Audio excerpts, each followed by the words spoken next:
What's crazy is, to me personally, there is nowhere that feels more ominous than walking into either a room or a town full of only white people. That's it. Just white people. Why? Why? Why? No. No. Red flag. Big red flag. Because what do you mean? What do you mean? There's nothing that you guys have that I want. I can promise you that. I don't want whatever y'all are selling or doing. Keep it, keep it over there. I don't want it because nothing good. What good has ever come of that? And that's me as a white woman. I know. Look. No. Bad. Go.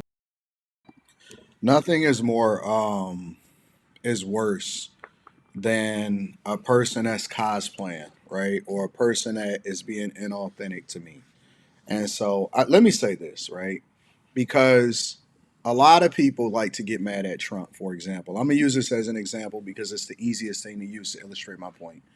A lot of people like to get mad at Trump and they like to say, well, he don't like this or I don't think he like black people or whatever. And all of that came into play recently when he got elected in 2016, which wasn't that long ago, in order for liberals to try to justify,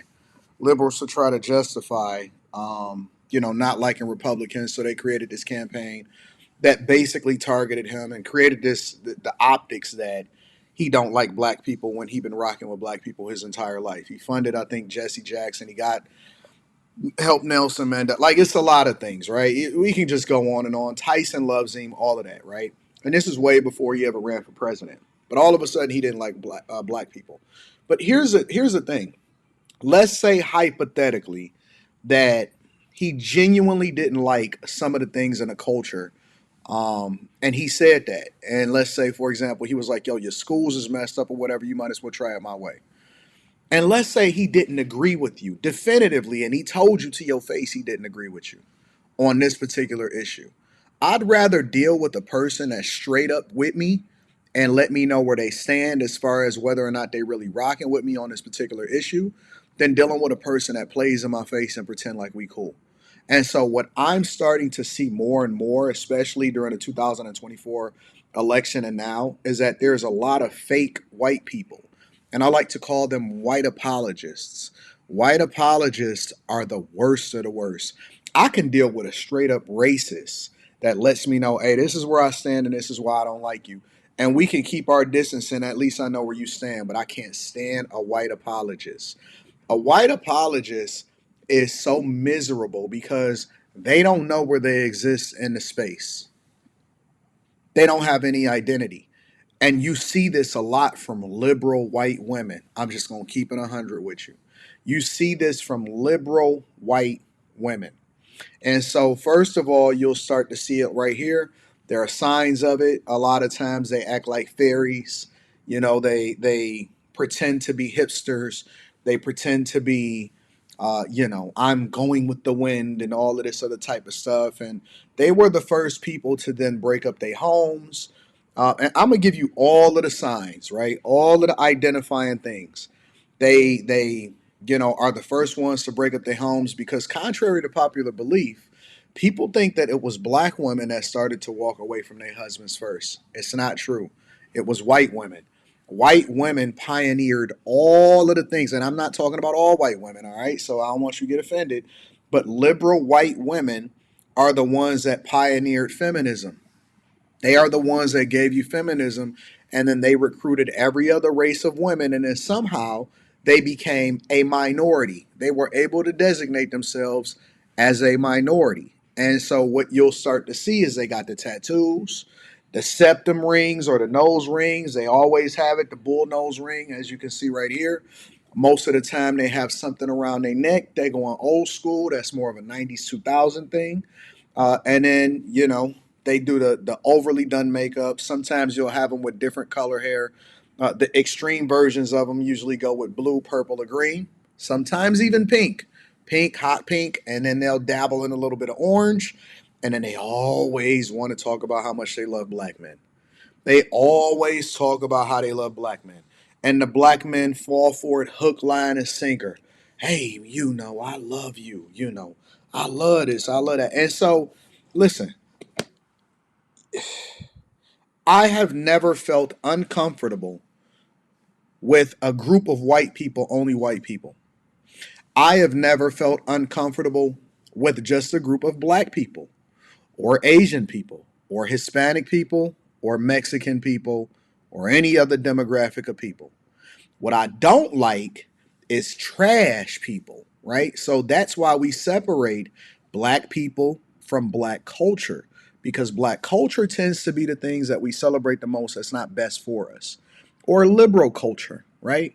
Or feminism, which can engulf white women, Asian women, white men, black men, all of that, right? And so it's the cultural norms that we divest ourselves away from.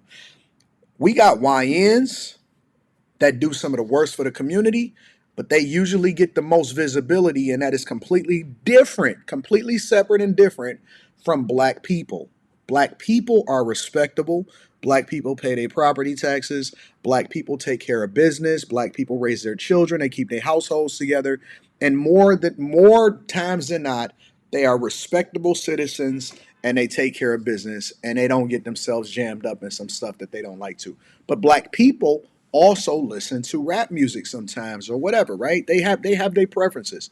There are white people, right? And white people do this or do that or whatever, and they're the same. They're respectable citizens or whatever. But then there's a separation, and all white people don't mess with all white people, and all black people don't mess with all black people. You know why? Because the cultural norms, the things that they celebrate the most, may not be ideal for a person that leans to more conservative values or Christian values or whatever, right? And so my point is that you got these outliers, these outcasts that'll use an extreme situation and say, I don't mess with a room full of white people. You sound like a fool. You sound like a fool. Don't you know that we see you? We can see right through the play. You not cool in our community just because you're not necessarily messing with like when we seen the protests, right, during the pandemic, when we seen the protests, and I went out and I actually paid attention and I videotaped and I even used a drone to do an overview to see who was out there protesting during the pandemic, right? And this was at the very beginning of the pandemic when they were saying, "Oh no, you got to be 6 feet from everybody," but they didn't trip about the fact that everybody was you basically getting in everybody with the vid. You know what I'm saying? It was all shoulder to shoulder and arms to arms. And I seen more white people out there protesting and trying to cover up their faces than actual black people that was supposed to be talking about George Floyd and all of this stuff and toppling racist figures and statues and all of that stuff. And I'm like, what the heck is going on out here? And so these are people that want to be down. They don't want to be seen as the enemy. Instead of standing on business and saying, listen, man, all white people ain't racist, but at the same time, I'm not going to apologize for something that I didn't do, that I don't have any, that I wasn't born during a time where there was, real racism that was happening in this country. I'm not that.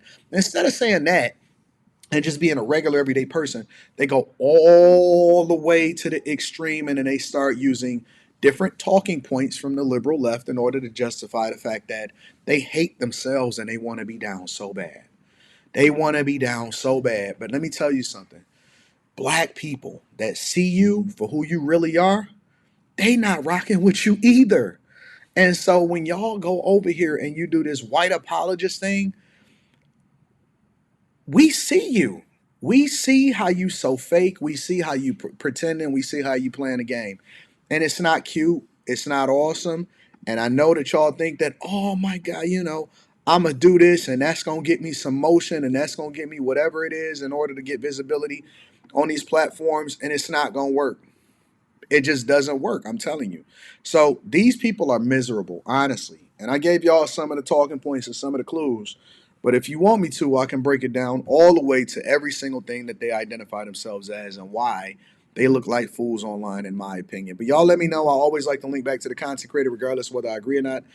Tej Henley, 40% off your first order plus 20% off of life. And make sure y'all tap into the Patreon. The link to the Patreon is in the description of every single video that I drop. I love y'all. I appreciate y'all. I'm going to holler at y'all later.